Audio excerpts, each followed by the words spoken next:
Hey, good people, it's me, Christian Jackson, the daddy issues therapist. Now, don't be fooled by the hair, okay? I'm doing what I do, which is multitask. I'm watching Unprisoned. I want you to watch it with me. I'm on episode 7. I've been doing breakdowns all weekend. I hope that you have caught up with me and watched my first 6 videos while we explore the world of Paige. I'm a licensed professional counselor, like I said, the daddy issues therapist. So, yes, I wrote the book on how to explain daddy issues in the form of emotional trauma. We're going to give it a different name. We are here to destigmatize what daddy issues is so that we are not weaponizing it, especially against women. Let's be real, against Black women, especially, right?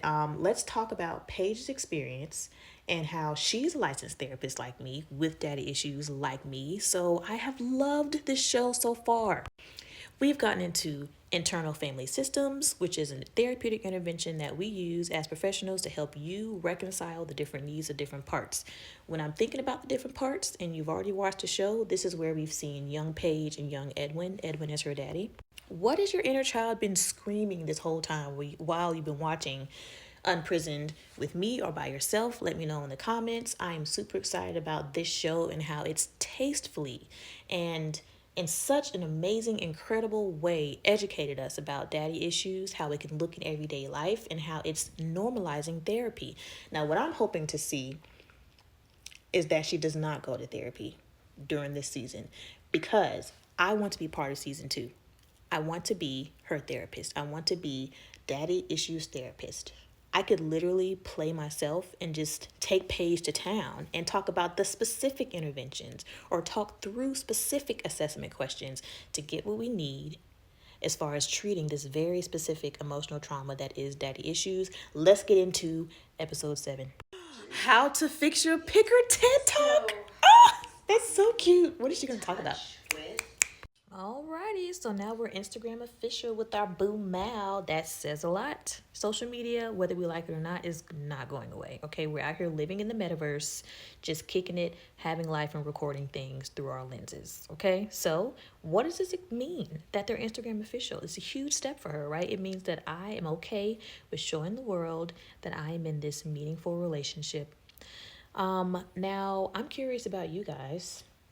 Doesn't matter that you're Facebook official, Instagram official. Who cares, right? Because some people have kind of like watered down the whole Facebook official thing, and it's like it doesn't matter. But in Paige's instance, this is huge for her because she's not one to kind of flaunt her life like that. Before, as a matter of fact, she couldn't because she had Bill, who was still married.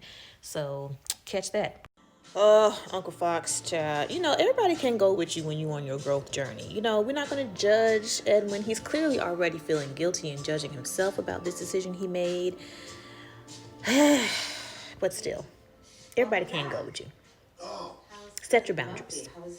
Okay, 2 things. Now, everybody's on Instagram. She probably didn't anticipate everybody being in her business. She seemed to get a little anxious when everybody was like, oh, he's the one.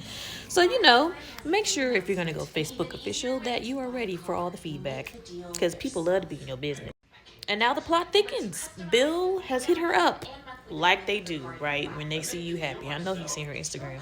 You are not telling me a single word this man has to say about your love life. Please. Girl, she already said her dad is right about the weirdest things, and he just told her that her picker may, after all, be the same. Now, let's talk about this picker.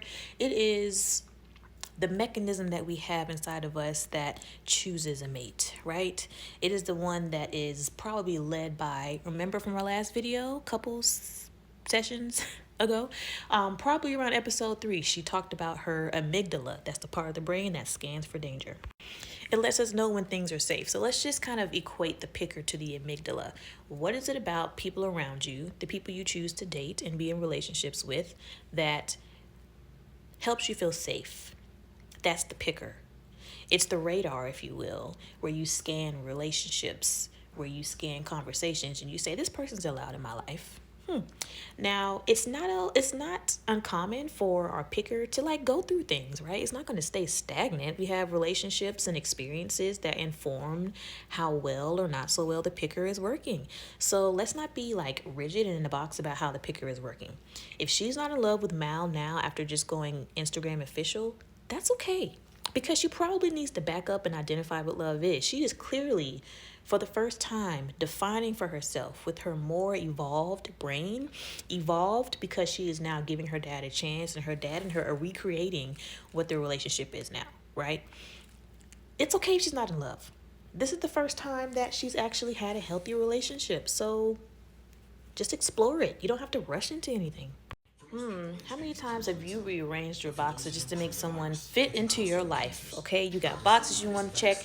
They're tall, they're smart, they have college degrees, they don't have kids. And then finally, you like what I hear is we get desperate, we settle, and we say, you know what, he doesn't have to have a degree. Now, having a degree doesn't matter. You can have a bomb relationship with somebody who has a degree. The only point is, why are our relationship priorities changing, and what are they? Can we let go of our boxes? That is actually okay too. It's okay to rearrange your boxes as long as you check the intention. Are we accepting negative talk and emotional abuse just to stay in this relationship? Not rearranging that box. Now that's something you got to explore. We don't want to arrange that box. But if we say, you know what? Dating single dads is not my thing. I can't do that. I don't want that potential drama. That's okay. It's your prerogative to do that, right? You can rearrange that box. Because rearranging that box for your own sanity is cool. Then you can go and kind of evaluate that later, because sometimes our trauma responses are triggered and they are sneaky enough to be like, well, maybe you should challenge yourself with a different type of relationship. So there's a caveat there. But if you're rearranging the boxes to feel sane now and manage your anxiety today to think clearly, I mean, go for it. And then explore it if you need to. Reevaluate later. You don't know the right choices until you make the wrong ones. Allow yourself to mess up. That's for all my perfectionists out there. I'm in recovery myself. Dang. She had sex with Bill. You know, we all make mistakes. That's great. I think that's a really important That's it. step forward in your. All right, we got to touch on this. I can't miss what I never had. Phineas is saying that he doesn't know his father, essentially, and so therefore he cannot miss him. That is not true. That is fake news. Especially if you know, according to our social construct here, two parents, a mom and a dad, heterosexual, right? 2.5 kids and a white picket fence. You have that idea in your mind, so you're gonna like miss, like, what is it like? What would it be like? Who would I be if I didn't have a father? If nothing else, you're gonna like, it's really a huge identity issue where you're gonna wonder how that would have impacted your life if your dad was there, especially if you don't know him. That was part of my story when my world was shook, not knowing if my dad was my biological father. It's in my book, couchwithchristian.com. But that identity issue comes up a lot, and he obviously struggles with whether or not he is black enough. He said that in the last episode, Phineas did. And so I'm glad that her dad is kind of, he's schooling him. Like, you are going to miss your dad. Not that you're like got the warm and fuzzies, but at least you're going to wonder to an extent. Let me know in the comments what you think about that. So you know how many times I have spoken in public about how to manage your anxiety, etc., etc. And I feel like a fraud because I'm dealing with my own anxiety. Her picker is not fixed, quote unquote, but she's gonna go tell other people how to do it. Oh, this is stressful. This how you gonna end it, y'all? When I'm getting pulled over by the cops? Thankfully, y'all put this all out at one time, and I can go watch episode 8 and see what happens. Or will I find out? You guys, one more breakdown and my braids will be gone. Are you going to stick around to see?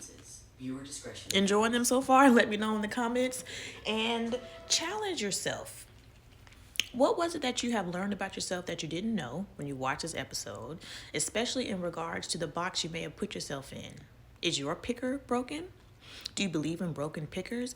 I think I would choose the language instead of broken or fixed pickers, because I believe everything's on a spectrum. I think I would say evolved picker. Evolving picker. That's what I think I would say. What y'all think?